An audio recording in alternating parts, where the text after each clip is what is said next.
Kadang orang takut menghadapi kesulitan, tapi makin kita merenung, hidup ini kan sebenarnya urusan. Takut sama urusan ya jangan hidup. Tandanya orang hidup itu kalau punya urusan. Urusan melupakan problem. Problem sering menimbulkan kesulitan.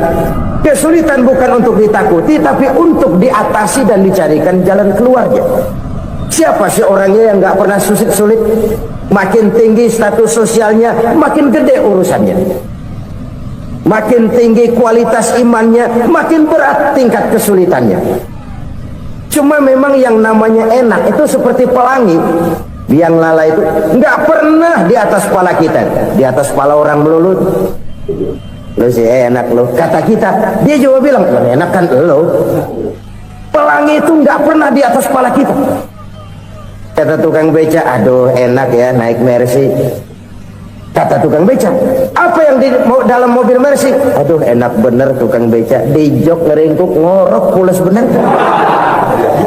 Saya kamar pakai AC sejuk, tempat tidur sutra empuk, alga spring bed, kulak kulik nggak bisa pules kalau belum minum Valium, belum tidur. Enak bener tukang beca, di jok ngorok nggak tahu wetan kulon.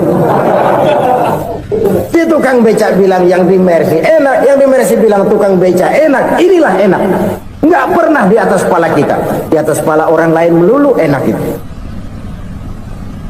Nah, saudara-saudara, yang merupakan perbendaharaan surga itu orang yang bisa menyembunyikan kesulitan, baik pribadi ataupun rumah tangga. Ini terutama rumah tangga yang jadi soalnya. Kadang-kadang kita ini kalau senang, sebaliknya kalau senang kita diam, kalem aja, cuek. Banyak banget duit kita bawaan, diam aja udah. Malah ketemu orang takut. Tapi begitu susah, sekampung tahu. Padahal Nabi mengajarkan perbendaharaan surga itu menyembunyikan musibah, menyembunyikan kesulitan. Kalau enak, cerita sama orang-orang. Kalau nggak enak, rasain sendiri, tekan sendiri, atasin sendiri. Kita kan sebaliknya, tenang kita diam. Asal lagi susah, paling tidak kita nyari teman buat cerita kesusahan. Siapa orangnya yang nggak pernah susah? Cuma soalnya bagaimana kita mengatasi kesusahan itu sendiri. Begitu juga misalnya kalau orang sudah berumah tangga, itu orang tuanya harus menjadi tempat dia cerita yang enak-enak saja. Yang nggak enak rasain berdua, selesaikan berdua, atasin berdua. Jangan dibalik. Asal senang diam, giliran susah aja maknya laporan. Terbalik, bisa menjaga security informasi. Maka nama bayam keluar diam, malah suitan. Enak amat lu makan daging ayam. Security informasi. Saudara-saudara kaum muslimin rahimakumullah, ujian yang terberat itu yang pernah diberikan kepada para nabi, para rasul, para aulia, para ulama. Makin tinggi keimanan, makin berat bentuk kesulitan. Ayo saya kemukakan satu contoh saja. Ada seorang nabi yang kaya, nabi kaya, namanya Nabi Ayub. Iblis kalau orang begini kan keki, ibadahnya rajin, kaya. Yang kayak begini susah digodain. Kalau ibadahnya rajin, miskin, kali bisa disogok. Sini imannya mantap, ibadahnya rajin, kaya, nabi lagi. Oh, tapi namanya iblis, nggak kurang akal. Laporan, Tuhan, kenapa iblis? Ya ini bahasa saya, bahasa Qurannya sih nggak gitu. Itu hambamu yang namanya Ayub, dia rajin ibadah cuma karena dikasih kaya aja. Coba kasih miskin dia, berhenti dia sembahyang. Ah, kamu bisa aja. Saya tahu Ayub itu hambaku yang ikhlas. Saya buktiin Tuhan, silahkan. Dibuktiinlah. Iblis turun ke alam ini. Yang mula-mula dia lakukan, dia rusak sawah ladang Nabi Ayub, dia binasakan binatang ternak Nabi Ayub, sehingga dalam waktu singkat jatuhlah Nabi Ayub dari orang paling kaya jadi orang paling miskin. Beliau masih ibadah di mihrab dalam masjid. Datang iblis. Saudara Ayub, ya, lagi ngapain? Ibadah. Nyembah Allah, nyembah Allah. Oh, percuma. Kenapa? Tuhan yang ente sembah nih, dia udah bikin miskin ente. Sawah ladang ente hancur lebur, binatang ternak binasa. Sekarang ente jadi orang paling miskin. Ngapain nyembah Tuhan kayak begitu? Tekor. Udah berhenti dah ibadah, berhenti ibadah. Ini iblis sama Tuhan lapornya lain, yang dikerjakan kepada Nabi Ayub juga lain. Benar begitu iblis kata Nabi Ayub? Iya, sawah ladang saya habis buras, binatang ternak saya binasa, saya miskin, bangpak. Apa jawab Nabi Ayub? Bukan innalillahi, ya ini hebat. Alhamdulillahillazi a'tani wa akhadha minni. Segala puji bagi Allah yang telah memberikan harta kepada saya dan sekarang mengambilnya lagi. Alhamdulillah. Allah yang ngasih, Allah yang ambil. Itu mah urusan Allah. Iblis cuman ibadah jalan terus, sujud lagi Nabi Ayub. Iblis seleher gondok banget. Dasar Nabi nggak mempan dia apa-apain. Miskin malah alhamdulillah. Allah yang ngasih, Allah yang ambil. Jadi kalau kita tidak komit, kita tidak terikat kepada kaya, miskin, senang, susah, apa yang bisa bikin kita susah? Jadikan kekayaan, kemiskinan, jadikan senang, susah sebagai anak buah yang bisa kita atur. Jangan kekayaan ngatur kita, jangan kemiskinan ngatur kita. Kita yang harus mengatur mereka. Senang, susah, kaya, miskin, bahagia, sengsara, jadikan itu anak buah yang bisa kita atur. Kalau sekarang kita kaya, lain saat boleh jadi kita miskin, semiskin-miskinnya. Allah yang ngasih, Allah yang ambil. Tenaga mana yang bisa menghalangi? Ibadah jalan terus. Iblis makin gondok. Dasar Nabi loh. Akhirnya apa? Nabi Ayub dikerjain, diberikan penyakit. Demikian fatal penyakitnya itu. Bayangin, udah miskin, sakit. Masya Allah. Miskin, sakit. Sakitnya nggak lama, kira-kira 16 tahun. Istrinya 3, 2 mental minta ceraiin. Ngerawatin laki bengek begini. Senang belum tentu, susah udah pasti nih. Cerai aja, cerai dah. Cerai. Tinggal satu Siti Rahmah yang setia menemani beliau. Sesetia-setianya hati perempuan.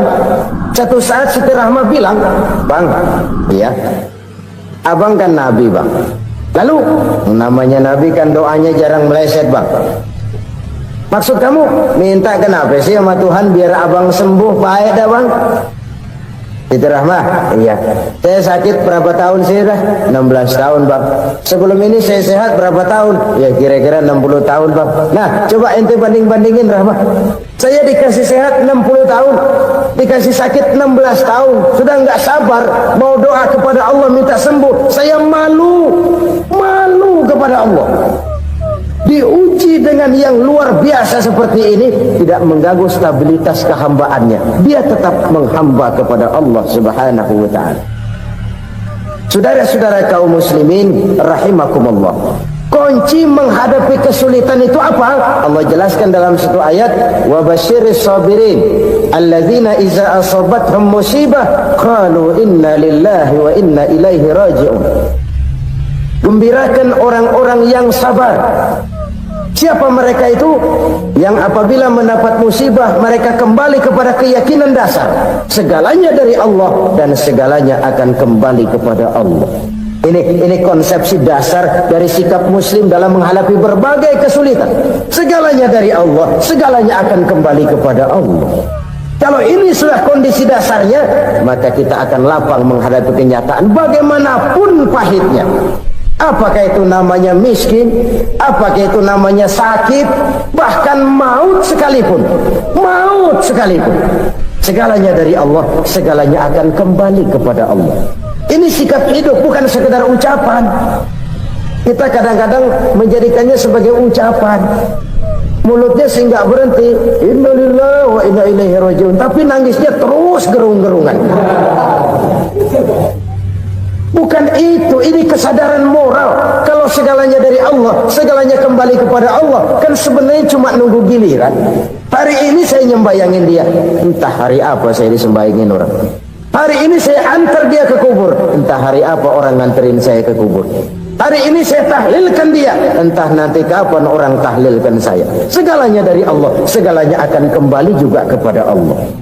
Oleh sebab itu saudara-saudara, kesulitan bukan untuk ditakuti, kesulitan justru untuk diatasi, dicarikan jalan keluarnya. Dan tidak ada orang yang tidak pernah mendapat kesulitan, tidak ada. Semakin tinggi status sosial, semakin tinggi kualitas keimanan, semakin besar juga tingkat kesulitan. Hanya saja bagaimana cara kita mengatasinya. Dan Al-Quran menyatakan inna ma'al usri yusra. Di balik kesulitan itu pasti ada kemudahan. Roda itu berputar.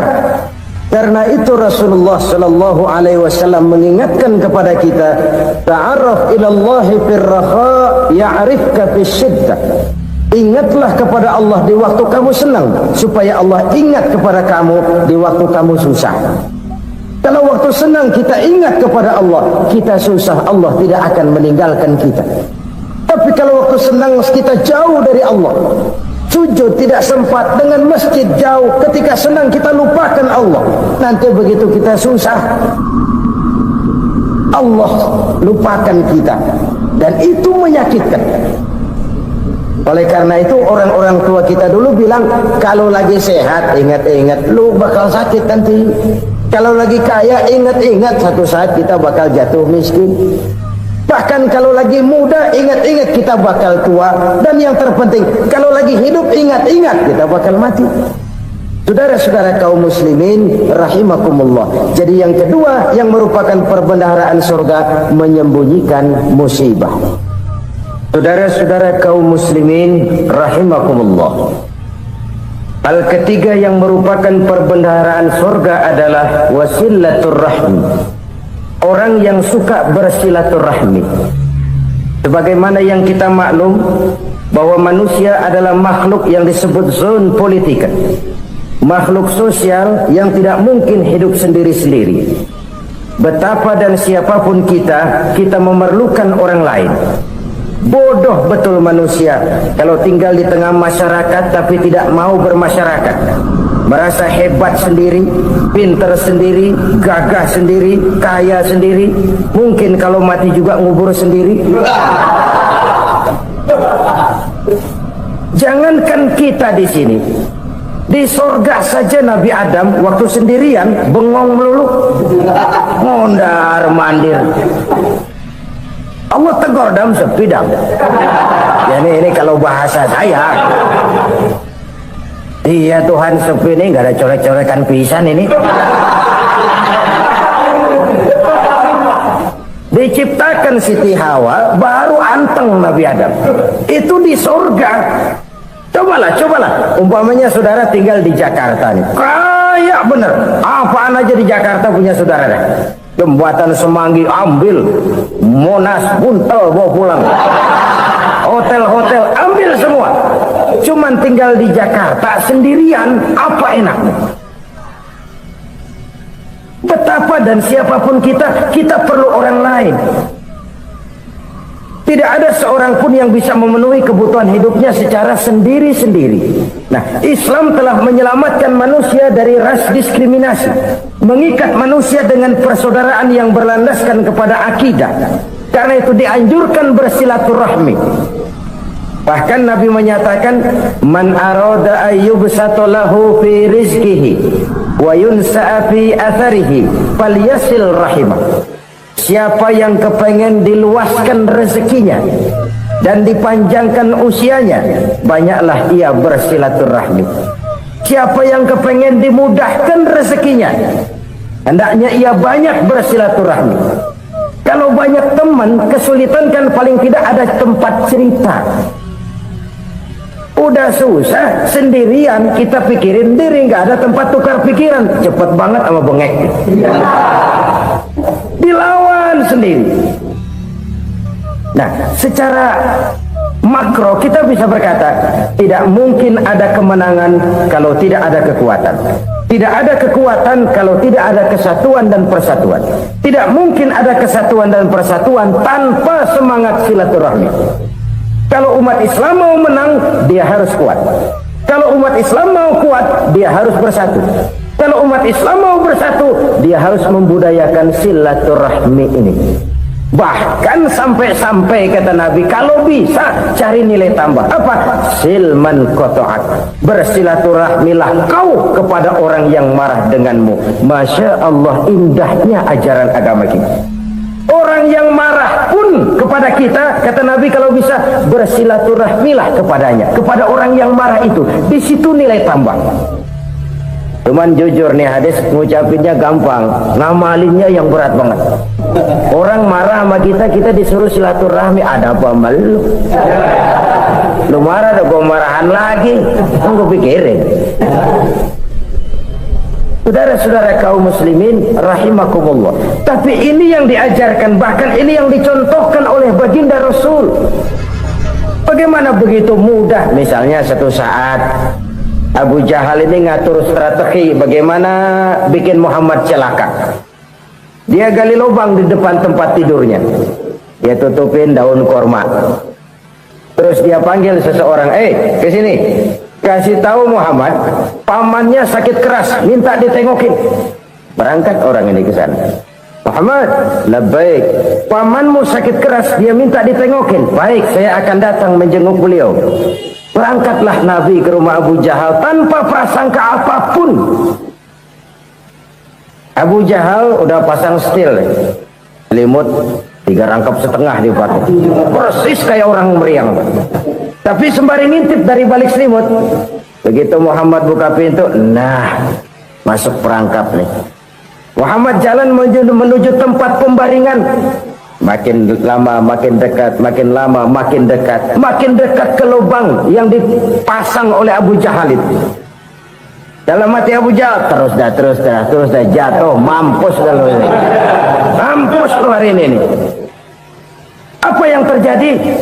Malaikat Jibril datang. Muhammad, pamanmu cuma pura-pura sakit. Di depan tempat tidurnya ada lubang perangkap supaya kamu jatuh ke situ. Sudah, kamu pulang. Balik kanan Nabi. Sudah hampir jatuh ke lubang, balik kanan, pulang.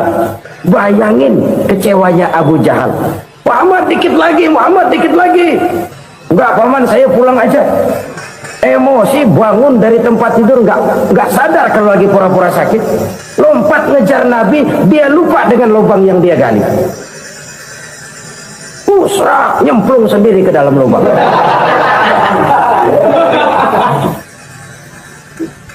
Nabi terus berlalu. Ini terjadi keanehan. Jatuh ke lubang yang dia gali itu sebenarnya nggak terlalu dalam ya, antara 3-4 meteran lah. Tolong, saya jatuh ke lubang ini. Datanglah pelayan-pelayannya itu. Angkat saya dari sini. Oh, yang ngulurin tambang. Satu gulung, belum juga nyampe itu tambang. Kurang, beli lagi ke warung. Sambung, ulur lagi, nggak juga bisa sampai. Wah, ini kerjaan Muhammad ini. Tolong, siapa salah seorang kamu ke rumah Muhammad, kasih tahu encangnya kecebur. Minta ditolongin. Sampaikan kepada Rasul. Kenapa? Pamanmu jatuh ke lubang, Muhammad minta tolong diangkatin. Tambang udah nyambung-nyambung nggak nyampe juga. Ya, nanti saya datang, saya tolong. Coba. Nyata-nyata orang berniat jahat mau mencelakakan dia. Datang dia menolong. Ini yang disebut air tuba dibalas air susu ya ini. Bukan sebaliknya. Air tuba dibalas air susu. Paman, kecebur ya? Iya Muhammad, tolong ini. Pegang tangan saya. Nabi ulurkan tangannya. Nyampe. Dipegang oleh Abu Jahal. Diangkat ke atas. Sampai atas, apa kata Abu Jahal? Sihirmu memang hebat Muhammad. Udah ditolongin dikata sihir. Yang enak kita kemplang kan itu orang begitu. Urusan apa? Tapi inilah akhlak. Kalau Kalau bisa kamu bersilaturahmilah dengan orang yang marah kepadamu sekalipun. Orang marah kita tetap baik. So, kalau kita berbuat baik sama orang yang memang baik, rasanya sih biasa-biasa aja. Orang baik kita baik lagi, ya draw aja, belum ada nilai tambah di situ.